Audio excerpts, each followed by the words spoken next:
Hello, everybody, and welcome to the pilot episode of Conversations on Connection. That's a working title, might change.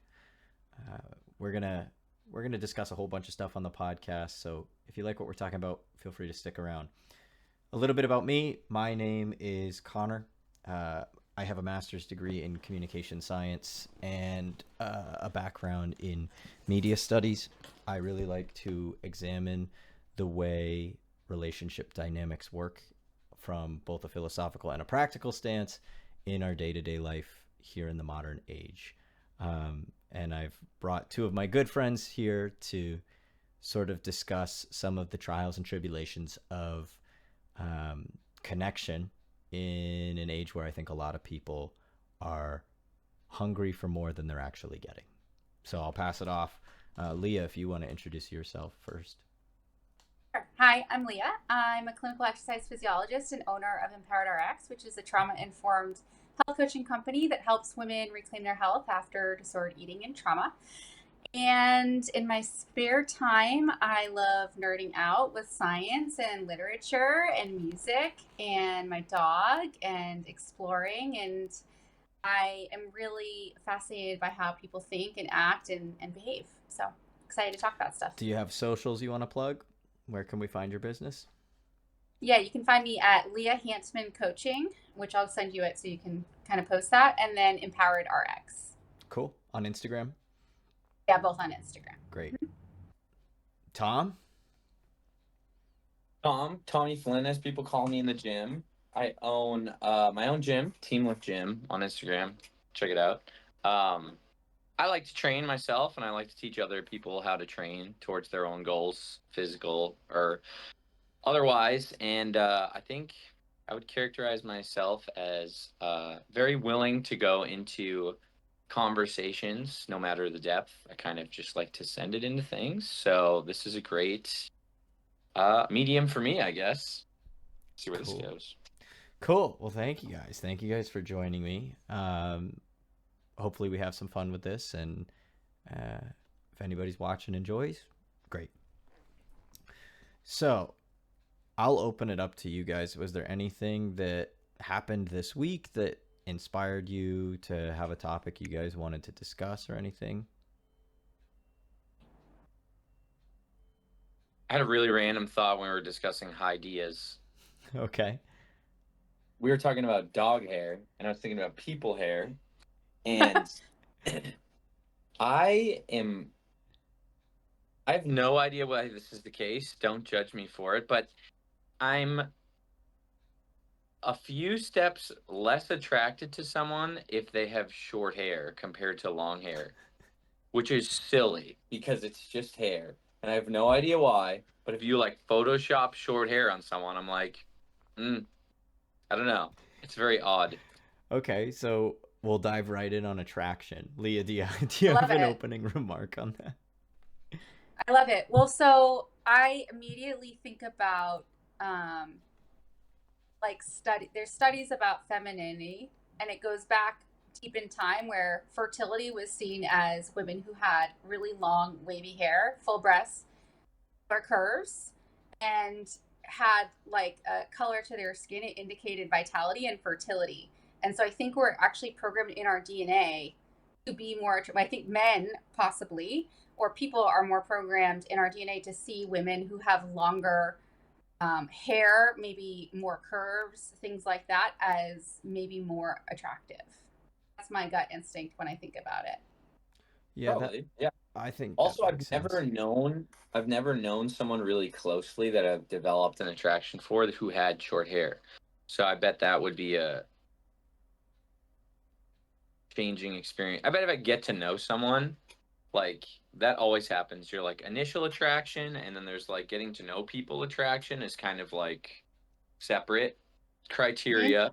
So I just haven't had the latter circumstance. Yeah. So you look at like a Sinead O'Connor in her prime, you would be like, yeah, So she's not attractive to me. correct. Okay. Okay. I see. I think Sinead As O'Connor is long like just extremely get attractive in her in her 90s era. I thought it was cool, but I think what Leah said is probably pretty true.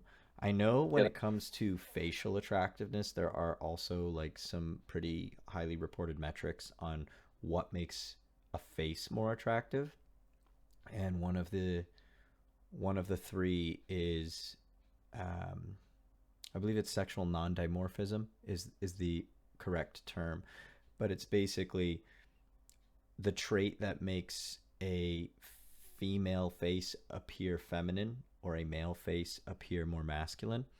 And these tend to be rated fairly highly as important for attractiveness. And I'm wondering if maybe the length of hair and the way it frames someone's face might skew that metric uh, from an observational standpoint. Mm. I do think it comes down to preference though. Like I understand what you're saying, but I definitely also deviate from it because there's a lot of women I've seen with short hair, and I think it's like very attractive. But I also think for a lot of people, style is what they pull off. What do you pull off?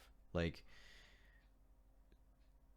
I think I've said this before to you guys, but probably for the first time on the podcast is like I think people tend to look best in what they wear with confidence, and I think that goes for an outfit, a body type, hairstyle, and it's like as a rule of thumb, um, so if you get a haircut and you hate your haircut, even if the haircut's not that bad, if you hate it, it's not gonna look as good on you because you're not gonna like rock that haircut. Whereas you might get a haircut that isn't like as aesthetically perfect, but if you like exude confidence with it, I think you become more attractive, at least in my eyes. like being bald, like Brendan. If you're Mm-hmm. wearing hats and stuff, and you're like, oh my god, versus Yeah, just like, yeah, all whatever. our good friend Brendan. Maybe I can edit a picture in here of him or something. But yeah, he went bald in his later 20s, and he's one of the first people I met who's like our age who he said, "All right," and he took a razor and he was like, I'm balding," so he shaved his head, polished it. It looks fantastic. Like a lot of people have this aversion to baldness or whatever, but he just kind of leans into it, and I think he looks so good with it. So, Yeah, thinking about him with hair, and it's weird now. Like picturing him with hair now, I'm like, what the hell? which is I so think that's funny. another. Oh, okay, go ahead. Sorry. No, Go go ahead. ahead. I think you're bringing up another point too. You said it's the first person in that age range that you've known to go bald in person, right?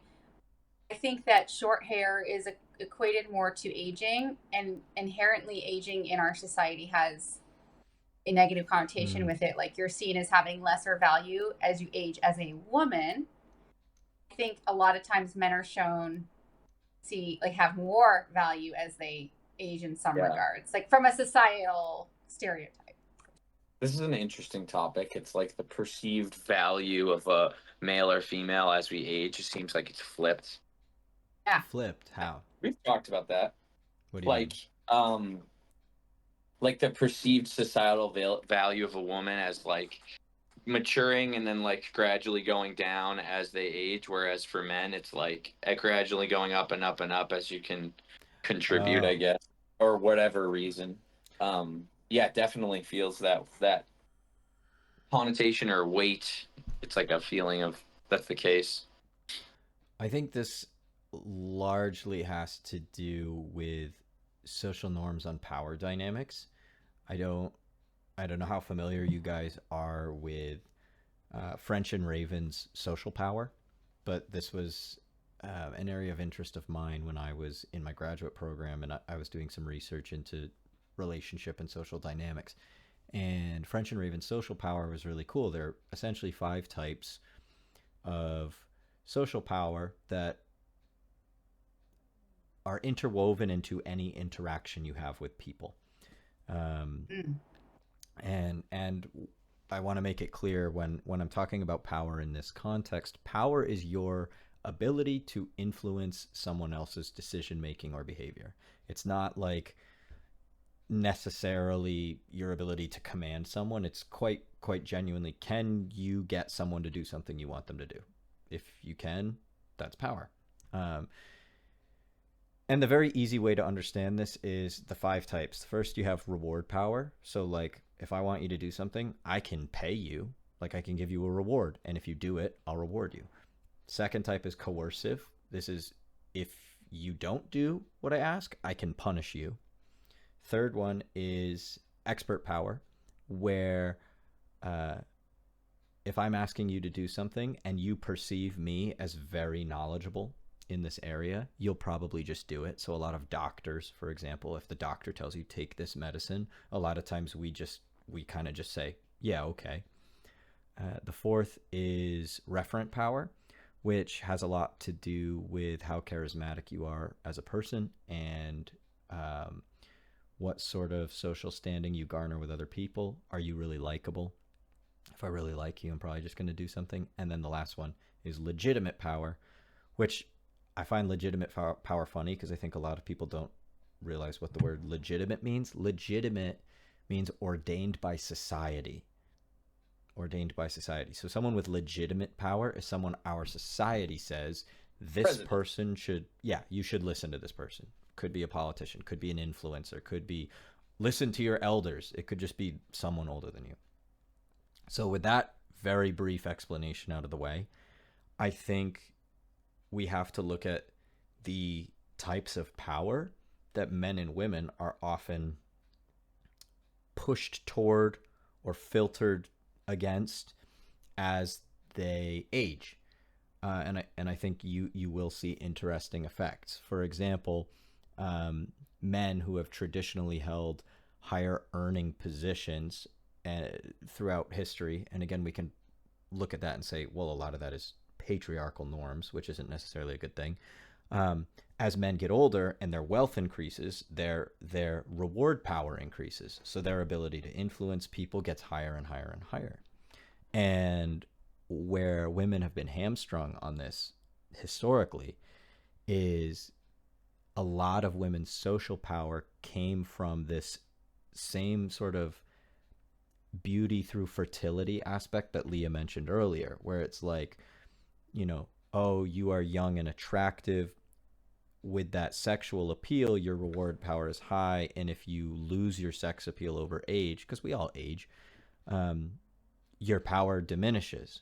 And what's so interesting to me is it's like, why haven't women been able to make up for the power shift in the same way men have? So why aren't women's reward powers going up at the same rate? Why aren't their expert powers going up at the same rate? I think it's like a really interesting component to me, but it does help explain why like an older guy seems to just be given so much more social credibility than an older woman.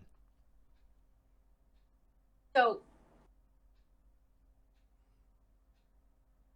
I'm trying to think of how I want to propose this. So I'm writing a book right now. I'm not going to give away what it's fully about, but part of what I'm looking at is systems of oppression throughout time that have kept women in their own kind of cages.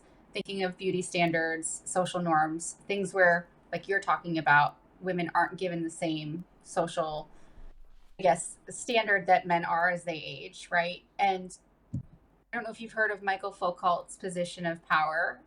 He states basically that the best form of control is to basically coerce implicitly a group of people, and in this example, women, into believing that they need to do certain things to be treated well enough to the point where they're controlling themselves. And so patriarchy that you were just mentioning essentially like creates these dynamics early on. They perpetuate throughout history. Most women don't even question why they have long hair. They just do because it's the right thing to do as a woman. They don't question why they're not getting a promotion. They just assume it's because they're not adequate enough, because that is the narrative that they've inherited. I think the same happens with like thinking, oh, I can break out of my style. Women are really afraid to do that. You look around now, most women dress the same, and most women dress to show off their curves or to show off their bodies because we've been socially conditioned to do it. So I think, like, Tommy, I guess I would ask you, do you feel you've been socially conditioned to see short hair as being for men and long hair being for women? And is that good or bad? No, I think I see short hair just as much for women. Like it doesn't. There's no. Uh, yeah. There's no like feeling of this shouldn't be the case. It's purely a like preference, attractiveness wise, which is like I'm curious about. I mean, Yeah. I guess I have other preferences too that I'm like, why is this the case? But I guess biologically it makes more sense that I would be like, yeah. Whereas hair, I'm like, why does this one? But it's definitely real. So I don't want to lie about it. I'm like, yeah, it definitely is a thing. Most, Um, I think most people have preferences that are a mix of biological conditioning and sociological conditioning.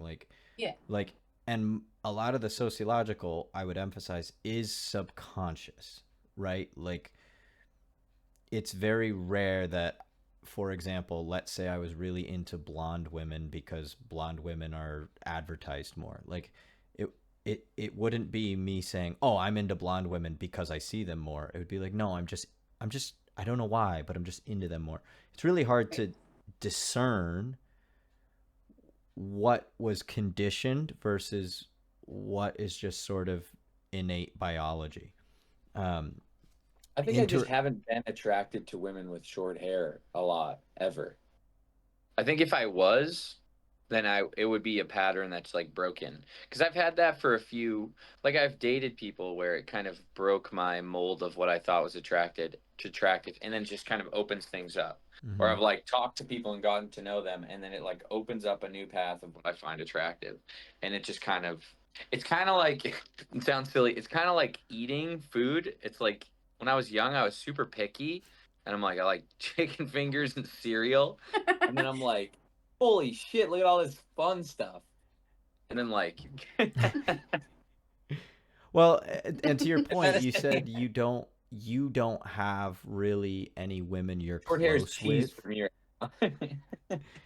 You said you don't really have women you're particularly close with that Or men. you have Oh wait, I plenty do of have men men. that you're close with that have short hair. That's I, so true. but I think you did. Am I correct? Did you say that you don't have women you're Yeah, I don't think I have a single friend who has short hair like that I'm somewhat close with that's a female with short hair. so it's possible then that you haven't met someone who you would even have the chance to develop that attraction to. So maybe, like you said, it's not an initial preference of yours. It's not. It doesn't sound like it's a source of disgust for you or anything, but just like maybe if you were to meet somebody Yeah, that's and probably it. they were appealing to you, you might find them attractive. You want to know one of the secret, uh, quasi secret attraction factors is? It's like a really strong attraction factor that people don't talk about it much. Smell. Well, Okay, guys. we work in a gym. Okay, but why? Why is Pheromones. smell? Does it have to do with immunology and mixing of genetics? Yeah, you're both right. So um, we tend to find that a small amount of body odor of somebody who has an immunohistocompatibility complex similar, like that's compatible with us, if their immune system would produce would have a higher chance of producing healthy offspring, like healthier disease resistances, for example, their body odor tends to smell more appealing to us, and that's like cooked in to our biology. And so one of the interesting facts I say ever, so you guys were really quick to say, oh, smell. One thing I think a lot of people get wrong is they load up on perfume or cologne, You which don't like want to do that. perfume and cologne are nice. Like sometimes you Spark. smell a nice Birthday. fragrance, and you're like, ooh, that person smells good. I hate that. But you're filtering out people who might actually smell good to you and people who might actually smell bad. They're just like covered in cologne, and so Do a you might really hard workout. you might be getting and it go- wrong, right? So it's like I always think that's such an interesting thought that like we're so busy trying to present that we smell good to everybody that we might be missing out on like, okay, but like you and this person have a really high biological compatibility and you've neutralized that. I think that's fascinating. I think the fragrances that people choose sometimes are pretty effective. Like there are girls that use perfume and I'm like, damn, that smells good. I'm not like, I wish they would not shower for a few days so like I could really find out if I'm into them, you know? I'm like, they smell great. It's not like, I see what you're saying, but I also think the manufactured fragrances oftentimes are pretty good too, if I'm being honest. So I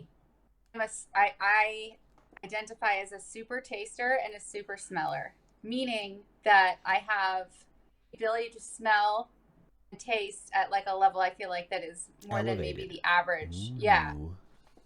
And so I can smell people from a very far distance.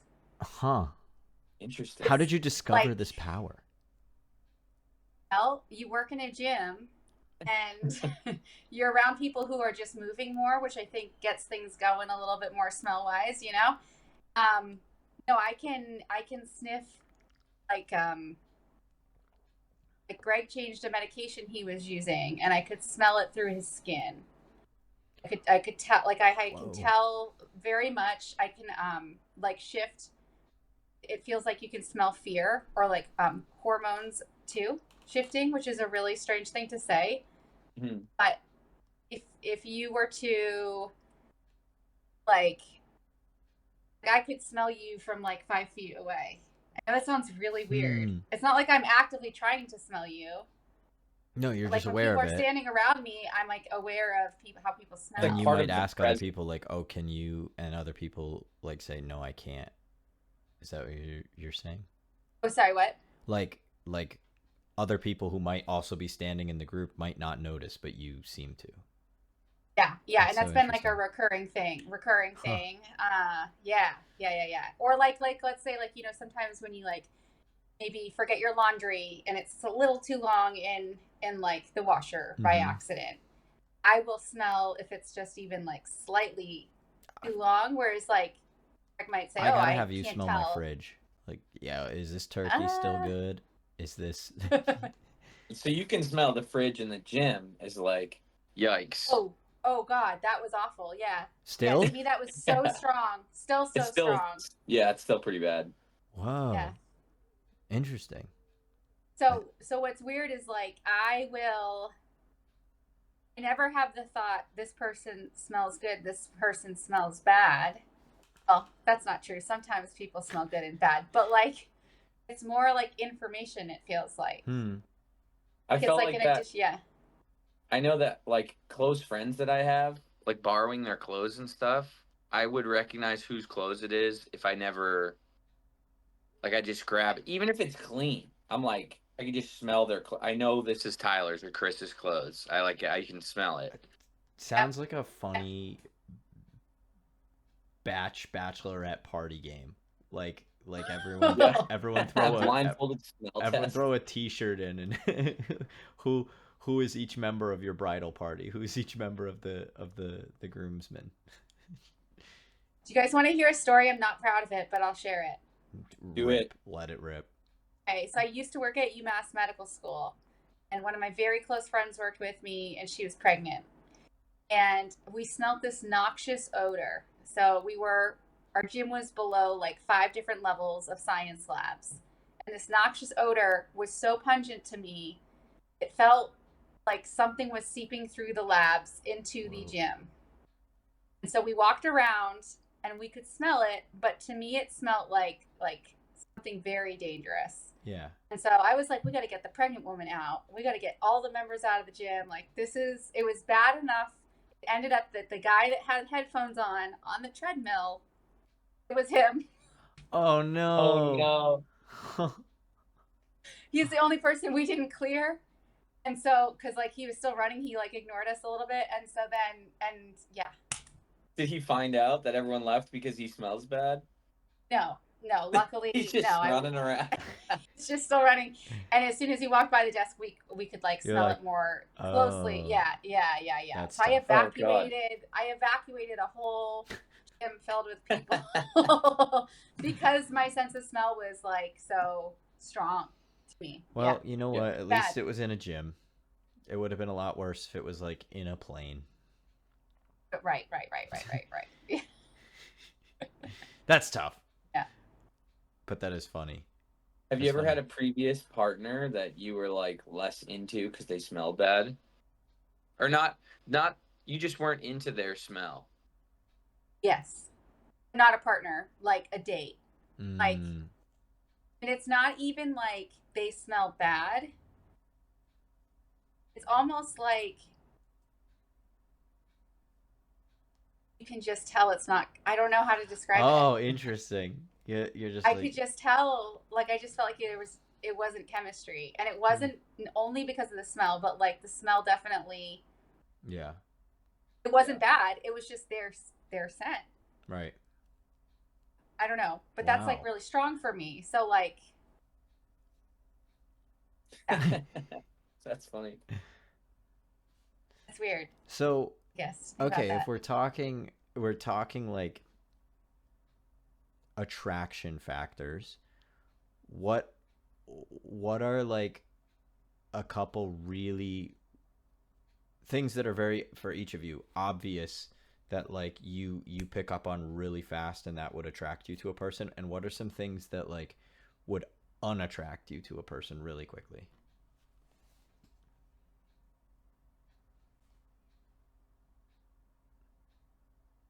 So We things talking that I physical features or Can personality? be anything. When someone is like goofy and easygoing, like they don't take things too seriously, I'm like, yeah, this is Okay. So what's the opposite of an ick? glimmer. All right, we're going with it. A glimmer. So we've got glimmers and icks. No, a sparkle. A A sparkle. glimmer's like a moment. A glimmer Yeah. is the opposite of a trigger, so it's got to be a sparkle. Okay. Yeah. Okay. Yeah. So Yeah. So sparkles versus icks. So for you, a good sparkle would be like they're whimsical. Yeah. Like something really bad happens, and instead of freaking out, they make a joke about it. I'm like, oh yeah. Cool. Okay. All right, Leah, give me a sparkle. Active listening. Okay, tell me more. Active listening is sexy. If somebody can actually stay engaged in a conversation and allow you to speak.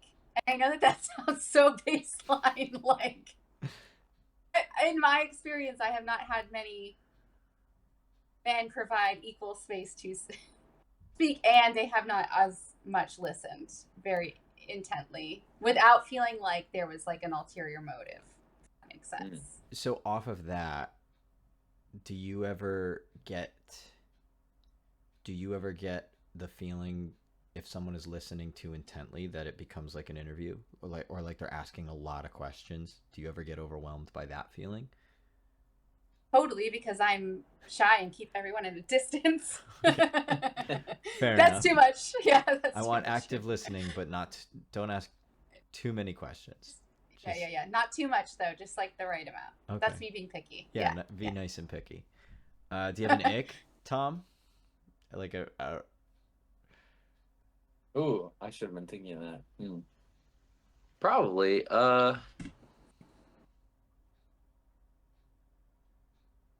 When there's someone in a group and they like don't really fit in that much and the group kind of knows it, like if that person makes that, like if we all sense it and then and somebody's like actively trying to make them relate to the group more and bring them in, sparkle. If they're doing things at the expense of that person to boost themselves up, I find that gross. Wow. Like if someone Terrible. like roasts somebody that is like not You know that like quality that I'm talking about. Yeah, that's To, called like get bullying. yeah. Like, Yeah, but it's very I don't think it's always bullying because sometimes it's like more it's smaller things more so can you sometimes provide like an example? I don't like that either, though. That would actually make me like I not think no. frustrated, but like, Go ahead, Leah. Sorry. are we just saying baseline respect?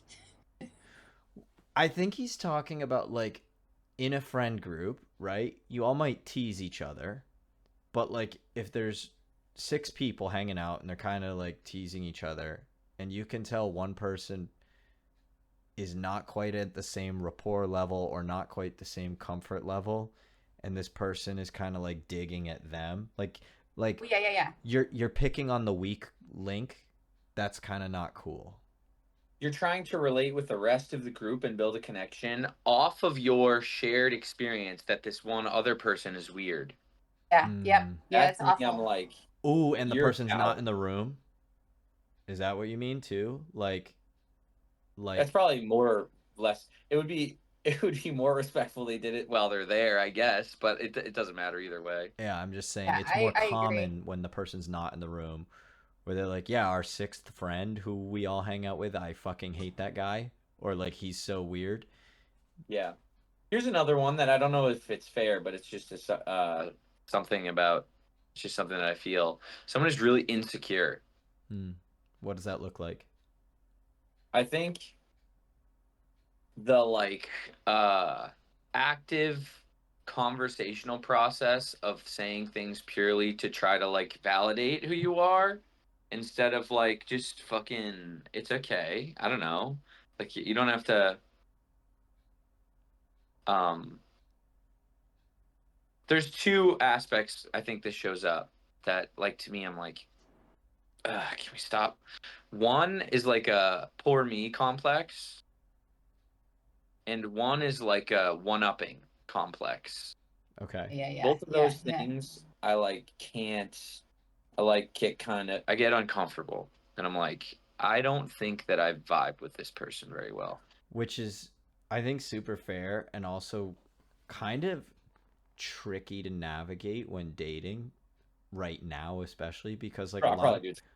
a lot of people I think are like, you kind of have to show off who you are and like how awesome you are, but at the same Yeah. time, If I like, said don't, I don't think that's no. I disagree. Sorry, I okay, shouldn't there's have a interrupted you. No, feeling no. I'm that you sorry, have Connor. to. Sorry.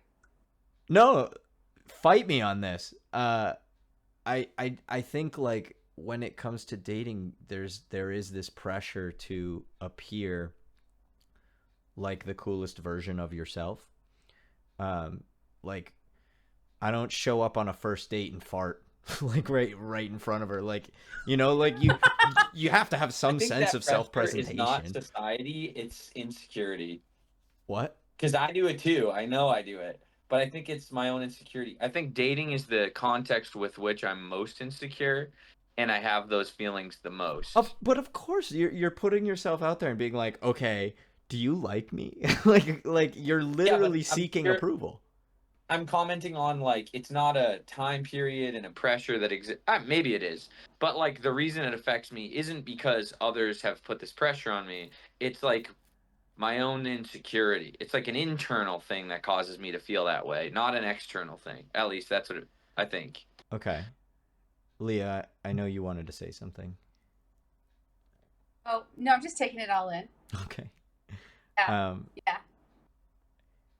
I do think to that point, Tom. I think it's I think you're right. I think it comes from an internal thing. It's not necessarily that social expectations have put it there, but it does come, I think, into a temporal like the current day context because of social media and the dating apps.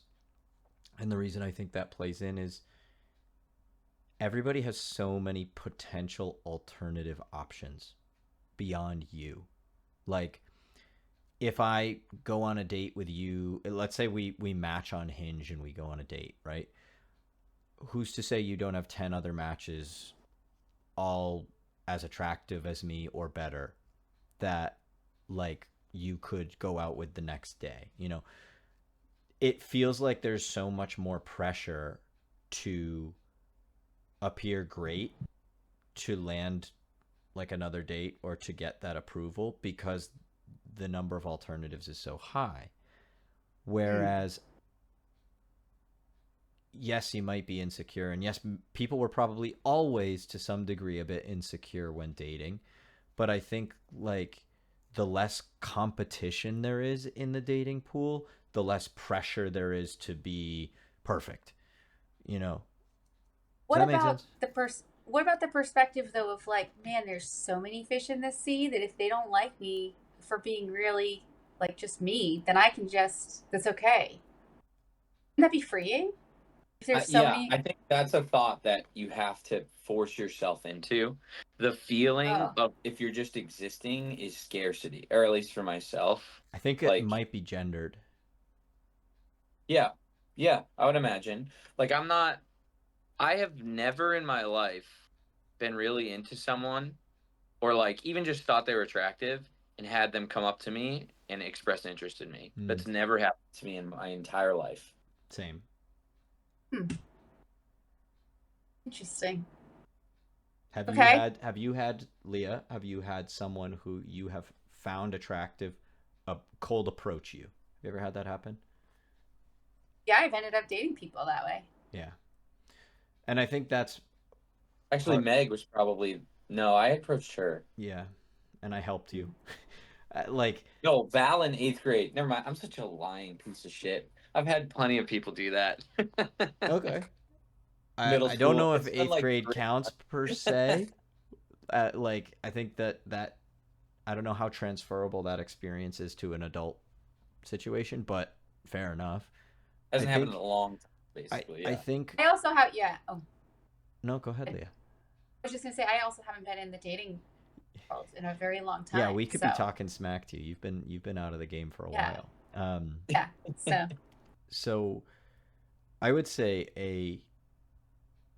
and I don't want to make a prescriptive generalization, but I will say that most of the men I have met in a dating context seem to operate more from scarcity. That like, at least in terms of the people I know, and I'm talking about men seeking women and women seeking men in this particular case. Um, a lot of the men I know who are active on dating apps or whatever don't have nearly as many options as their female counterparts. And that's not to say the women have it better. I want to make that very clear. I don't think women are better off because they have more options. I think there's an argument to be made they have it as hard or harder. But one thing they do have is the opportunity to, kind of like you said, Leah, go out with someone. If they don't like every part of you, okay, next up. That's that's something that I think women get more of a luxury on. Now, the flip side to that, they might go out with guys that lie and just say, "Yeah, I love everything about you," and it's like, how are you supposed to find that out? Like, how are you supposed to cut through that? I don't think someone needs to love everything about that person, but I more so mean like, compatibility wise. If you're so worried in not having a potential connection that you present a facade of yourself, right? That's what you want to avoid doing. But you're positing that men might just do that just to do that, or people might To do that just achieve to do their that. ends, whatever their end in the dating game is. So like, there are some men that will, right. There are some women too. There are people who will claim they want a relationship just to sleep with someone, right? And so you're always trying to filter Got it. that kind of thing out if you want a relationship. So communication is always difficult. And then I've met women who, close friends of mine. I was close with this girl in my graduate program. She got her PhD. She was a doctor of communication. So she's in social science. She's beautiful. She was an extremely talented athlete, very kind, very caring, awesome person. And she would tell me about the guys she would date, and for the first year of the relationship, things would be really, really good. And then right around the time that the pheromones stop working, because FYI, pheromones tend to drop pretty significantly after about 1 year of close proximity with a partner. Um, she would say that around the 1 year mark, it's like the guy took a mask off and was a totally different person, and was like, yeah, I've put up with a lot of things that you do, but I'm realizing they're not things I'm cool with. And it's like, you're just realizing this now after a year? Like, now I'm thinking about a future with you, and now you've decided I need to change all these things about myself. And it's because, like, there's this dishonesty with yourself and this dishonesty with your presentation in order to achieve whatever your dating goal was. So that's the frustrating part, I think, listening to some of the lived experience of female friends of mine, is it's like I'm trying to filter through who's legit, who's not, and I have a ton of options. Whereas men are like, I'm trying to get any attention whatsoever. Like it makes it very difficult for everybody.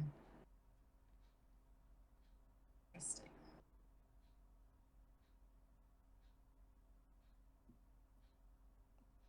Yeah, I could see that. I think something back to what Leah said about like, why don't you just be yourself? There's like, if you know that this is just one fish in an ocean of people, just be yourself, and then once one of the fish likes who yourself is, bam, there you go. I think there's a bunch of people who for don't know what that means to be themselves. There's a lot of people that have acted, and their just default behavior is for the approval of everyone at all times. Like, they don't understand what that is. I think it's probably happened to me more recently, just like understanding who I am. Still don't really know 100%. But if you're like, just do you, I'm like, okay, I think, all right. I don't, I don't know what that means. But how do you show up? How do you show up with the closest people in your life, your family, your best friends? That's you.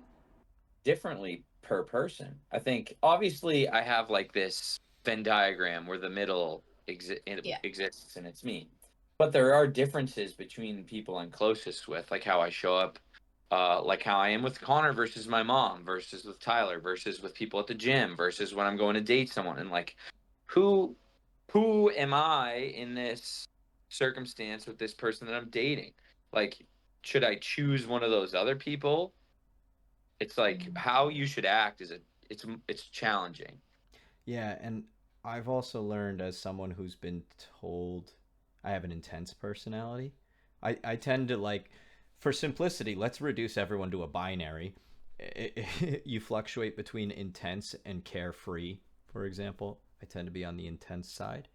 And it's like, I can't show up with full intensity on day one because like, I've realized I've alienated people quickly by being. Well, here's a good question. Sorry to interrupt, No, go but for it. is it that you can't show up with that intensity because you might ruin your chances with a potential partner that was meant to be? Or is it that show up however you want with full intensity if that's what feels 100% genuine, because that will be the best selection mechanism of finding someone who's the best partner? And that might sound like I believe the latter, and I don't know where I stand. Probably more so the latter. Um, but I do think it's possible to be a bit much for someone on the first date that is a really good potential partner for you. I think that's a possible situation.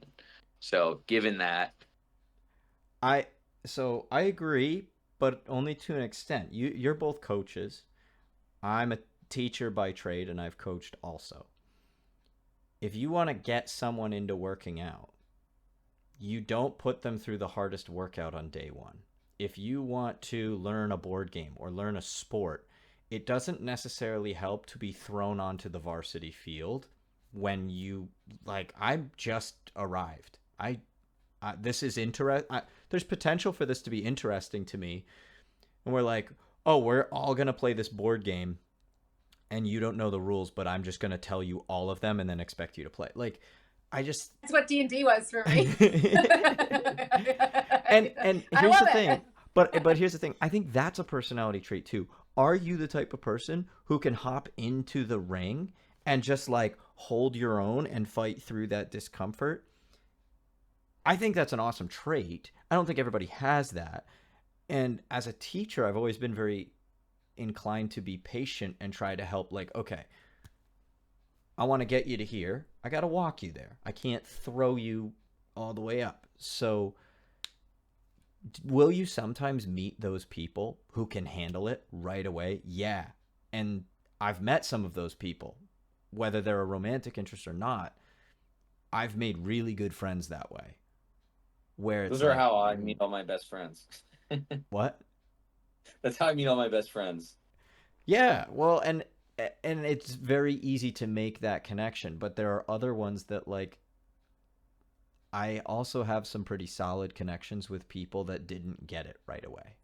And I've some of my closest friends actually in college were like, when I first met you, I was not a fan of you.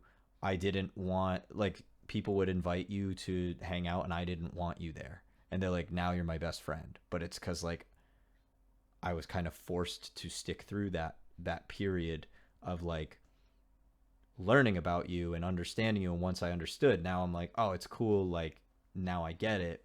But I didn't get it at first, and it was unpleasant. And I understand both of those perspectives. I think something that's important is why are you intense? Because I find myself pretty intense, but often I'm intense because I'm like overthinking and trying to get to the future instead of just being present where I am. Like, this girl's cute. I can see us dating. I want to find out what she's like so we can get there.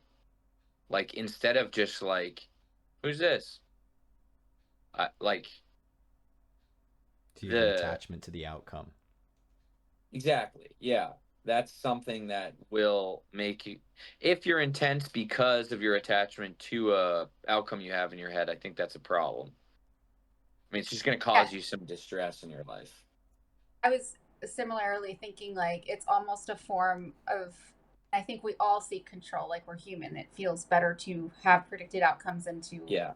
I have unknowns, right? That is like a inherent thing about humans, but it's almost like if you're thinking, well, how much do I need to dial myself back or water myself down to appease this person or meet them where they're at, you're not giving them the opportunity to, like, number one, fully know you, but also you're almost then it's a power dynamic of like almost controlling the relationship a little bit rather than letting it organically unfold. And I also think it doesn't allow that person to rise to the occasion because you said there's some people who are cool with diving in and Yeah. who are cool with intensity. And so, to Tommy's point, if you're going to find someone who is super compatible with you, wouldn't it be better to find someone who is that fluid opposite that can do that rather than you having to like act as though you need to like dose yourself to them? I tend to agree with you guys, but I also know the three of us are extroverts.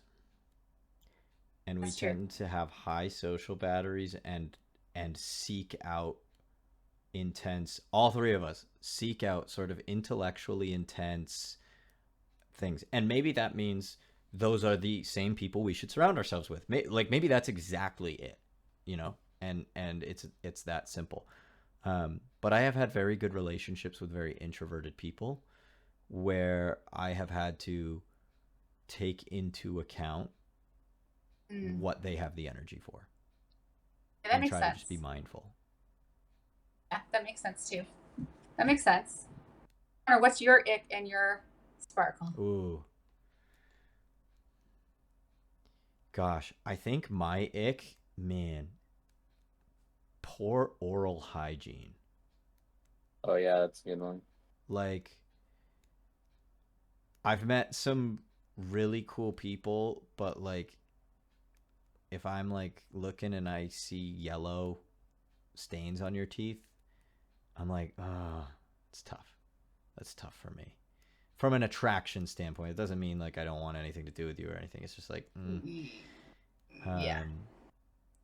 And everybody gets bad breath now and then. Like that's not as big a deal. But I once dated someone like who consistently had bad breath. We only went out like 3 or 4 times, and I was like, every time I see you, your breath's been bad.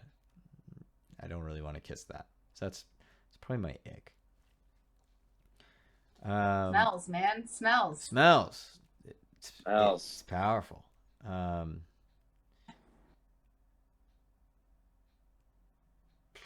I think for me, a sparkle. And Leah, I don't know if you gave an ick, or maybe you did. I think we're still waiting on one from you. I but didn't. Yeah, I got one, I think. My sparkle, I think I'm gonna go with.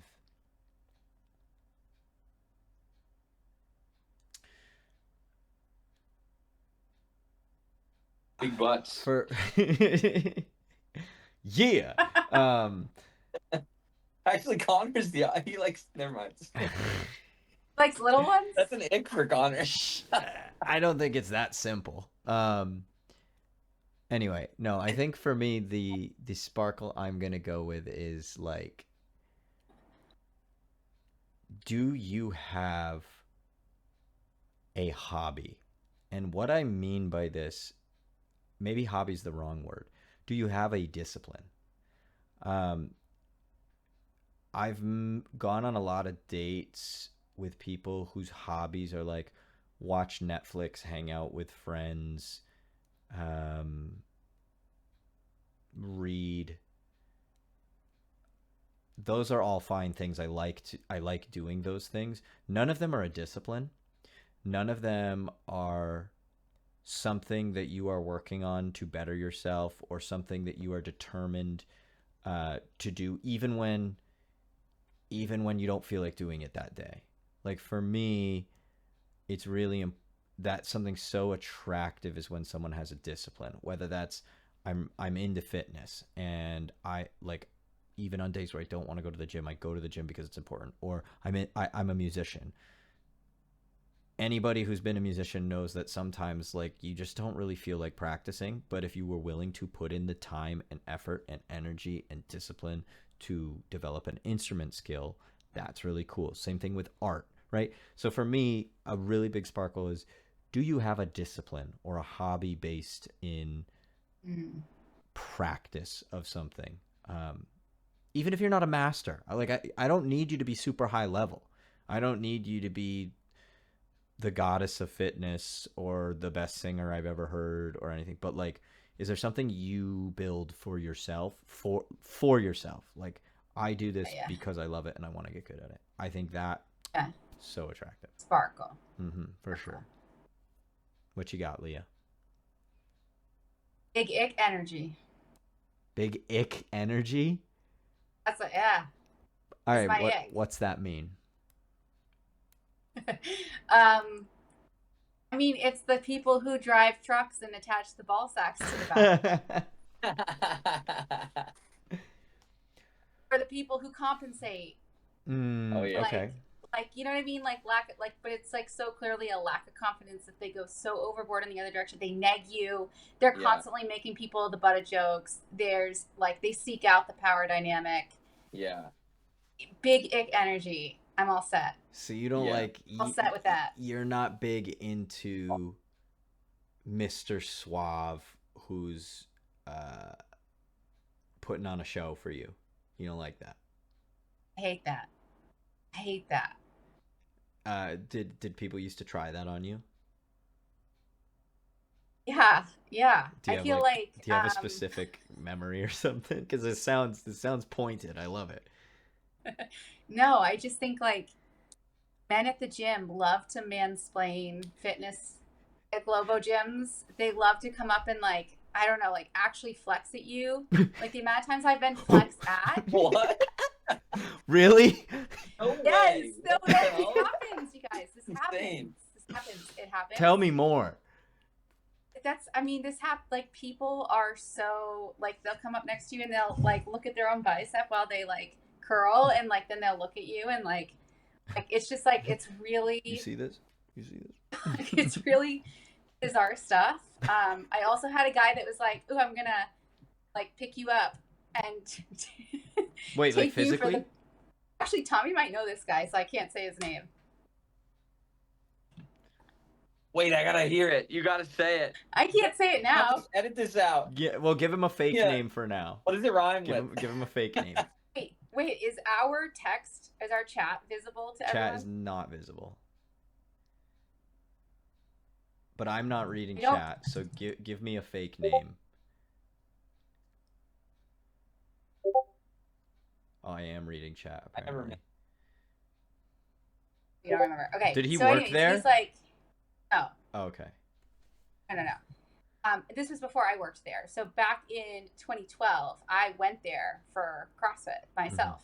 Oh, I didn't know this. Yeah. And this guy was at the same class time, and he asked me, he's like, I'm going to take you for the best dessert in town. I don't even like dessert, but I didn't say that because, like, I was like, fine, sure, whatever. I'm just not like I don't like sweets that much. I'd rather have savory stuff, but whatever. So he like gets me in his car, and then is like, I like to drive fast. And he proceeds to take me into like, by Westboro and like in between Shrewsbury, there's like all those like, corporate buildings or office buildings where you can like zoom around the different levels. And he took me on this aggressive car ride that was like whipping in and out. Like it was like so aggressive though What that kind like of car I thought. did he have? I don't Ford even Focus remember. stick. Was it even fast? This is I don't know. It just was. I like car rides are fine, but like this was like it was big energy. The way that it was happening. Yeah. He's like, oh, she's loving this. Look at her. She's having so much fun. He screeches into the parking lot of Pizzeria Uno. No, stop. And takes me to get one of those Pizzeria Uno cookies that are like this big. Oh, okay. You know what? If they did that to me, I would be wooed. I don't know if I've had one of these cookies, so I can't really weigh in. If someone was like joking and having fun with it, that's fine. But there was no. This was like, I'm like, look at my cool car, look at my cool cookie. Like it was like, it's the attitude behind it. So it's not the actual thing, but it's like, I don't know. Do you know what I'm saying? Very clearly an agenda behind the actions that's happening. Yes. How did this resolve? So I was like, you know what? I always give people second chances. No way. Well, because you got to try everything. One more. You got to try everything 5 times before you say Yeah. How do you 5 at least. He's like, let's go to a haunted house. That's kind of fun.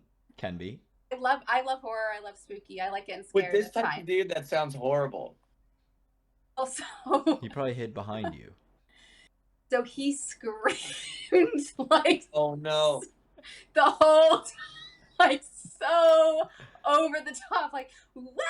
Like really over the top the whole time. This was his idea? This is the ick. Yeah. This is the ick, bro. I suck.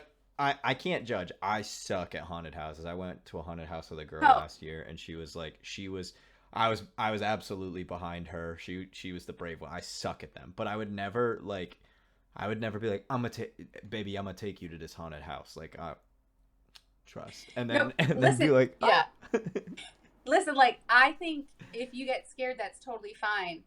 It could not have been real screaming. Like the way that it was, like it could not have been.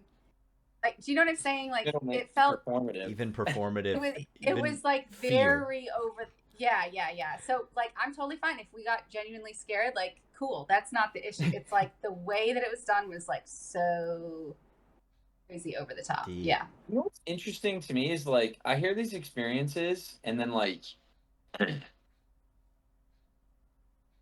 it's almost like guys there are very clearly expressing like things with an agenda that they would like to be with you, essentially. It's like super clear in their communication. And from your perspective, you can be like, I'm into this or not. But oftentimes when I like date someone, I don't know if I'm into them yet. Like it's hard because there's this expectation like woo, and I'm like, I don't even know if I'm into you yet. So now this is I know. awkward. It's like you're expecting to do something. I don't even know if I want to do anything right now. So like, this is I've awkward. gotten into some hot water on dates like that where she's like, why aren't you like, why haven't you tried to kiss me? I'm like, because I haven't figured Because out I if don't I want want it. that yet. Like, and then that's caused problems where like then they feel self-conscious like they did something wrong. Yeah. And then I'm like, so now they're not into me because they're feeling humiliated, and I'm like, I just don't know yet. Like chill. Kissing on a first date after. Is it just me, or does that seem kind of weird? Depends on the That chemistry on the date. how the fuck? Yeah, exactly. If it's, but that seems kind of rare that you're so intimate with someone that you're like, I really vibe with this person. I'm gonna maybe I just haven't been on enough dates, but it seems like that would be a later on. First dates are always just like, who's this person, and then you're just It's gonna an kiss interview. after. It's an interview. Like, get the fuck out of here. Yeah. Yeah, exactly. Unless you Maybe have I gotta so get much better at first fun dates. and you're so present that it's not like that. Yeah, maybe. If the vibes are right, I'm about it. Like it's fine. Shouldn't But feel it's like an just interview. most first dates. Easy for you to say, Yep. haven't dated in 10 years. Like, oh, I Now that haven't I'm been on a saying date that that, True, doesn't true, feel true, like an interview. true, true, Like true. it's so much probing. And I feel like every girl I've ever gone out with has been like has at least one like really fucked up story about some guy that treated them really really badly, and I'm like, okay, now I understand why the first date feels more like an interview. You're like trying to determine if I'm a safe person to yeah, you want to be be around. safe. Like, hey, it's cool. It's cool. I'm not gonna do anything stupid, like crazy. Yeah. Yeah. I was thinking we wrap in the next few minutes, Sure. and then Sweet. we can keep talking, but I figure a podcast about an hour. We're at an hour. We're at 1 hour 1 minute right now. Okay, I have an interesting question.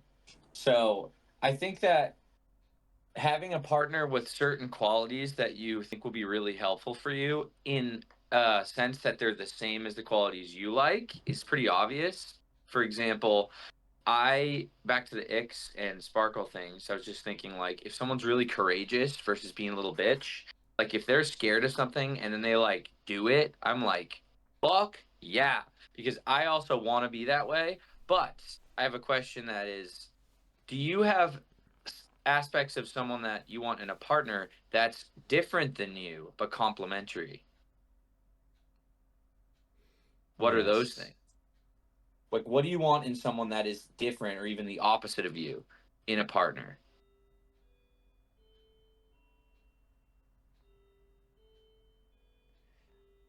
I think Hmm. I being a grounding force because I think I have ADHD. I think I'm like, what's the next project? I'm like always excited, go, go, go. Yes, I'm gonna grab you and be like, "Hey, it's gonna be okay. Chill out." No, just not even just it's gonna be okay, but just chill out. But like someone who is maybe like not as I got to do everything all at once, so that it's like sometimes it's like they ground you a little bit, you know? If you were with someone who's similar, you think that would be overwhelming? No, I think it would be fun too. So I guess that didn't answer your question. Yeah. Let me think on it for a No, that second. makes sense. I could see that being beneficial, but in the alternative, I could see it being potentially better. It's funny Correct. because like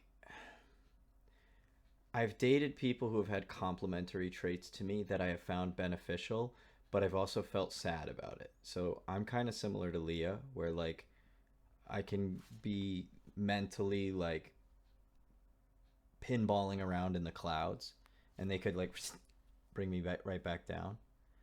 And I was very grateful for that, but it made me sad that they were incapable of joining me up there. So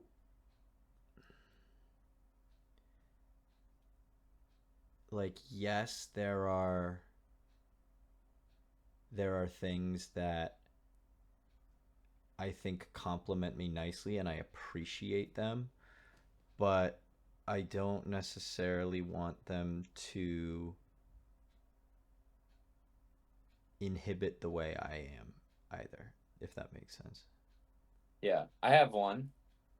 I think if you're in a relationship, like finding a partner, a mate, sexual partner, whatever, that way, or even just a friend, there are people who are safer because they don't want to make someone uncomfortable. And then there are people who just like, who are Push. you? Yeah. Like they just push. I find I'm more the former, where I'm like a little. I don't like push into people because I don't want them to be uncomfortable. But the opposite type of person, I like that. Like if they don't care about potentially making me scared and they just send it towards me, they're like, "Hey, tell me about yourself." I'm not like that, but I do much better with someone like that. It's like someone's got to break the ice here. Like, don't worry, you're not gonna offend me, but I'm not trying to like. Is that why we're I'll friends? force myself. Huh? Is that why we're friends? Yeah. I have a few friends like that. It just makes the relationship easier. If they're like, I know you're not uncomfortable, or they're like, I don't care if you're uncomfortable. I'm just gonna be like, what's up? And I'm like, yeah. Now we're getting to business. Yeah. Whereas like, if someone's timid and I'm timid, I'm like, I bet we could be great friends. I don't know. I'll never know. Ooh, okay. Here's what I need. Maybe that's So me issue. I I figure I out. like to I was like, travel. I like to travel, but I get really bad travel anxiety. So like it's a tricky situation. So Date a pilot. yes. Um I like to I think a good compliment would be someone who, gosh, in every relationship I've had to be the idea person. Like I've had to come up with everything. sorry, you broke up the what? The idea person. Like Yeah. like if I don't suggest it, it's not going to happen. And I hate that. Like for once I would like them to be the idea person and I do the logistics, but it's usually I have to come up with the ideas and then they'll do logistics, and a balance is nice. I like balanced people, but I want them balanced the way I like to be balanced. So you want them perfect. I want them perfect, all right? And that's why I'm picky though. Like That's too much to ask. Come on. en realidad, like I I think I'm an haven't emotion. Oh, sorry. Go ahead. sorry. Go ahead. I haven't dated much in the last few years, and that I think has more to do with me being very particular about the people I Relationship. connect with. What? Like you haven't dated much in the last few years in the sense In a of like being. relationship. I've gone on dates and I've met people and they've been awesome. Weren't you just dating a girl like 2 weeks ago? No, like 2 months ago. Yeah, so I said over the last 4 years I haven't dated much. I I had a girlfriend briefly for, a couple weeks this spring, and for external reasons it didn't work out, and that's fine. What I'm saying is, like, I've gone on dates, but I've been far more selective about engaging into like more of the emotional intimacy in those relationships, because I'm still like, now I'm more selective now that I've dated enough times in my 20s, dated people who weren't on that correct emotional frequency. Now I'm like, okay, I don't need a girlfriend. Like, I had this compulsion in my earlier 20s. I was like, oh, I want a girlfriend. It's like, okay, I got rid of that itch. And now it's like, if I'm going to have a girlfriend, it's going to be one I actually really want to try to build something with. I don't think that's true about the itch being gone.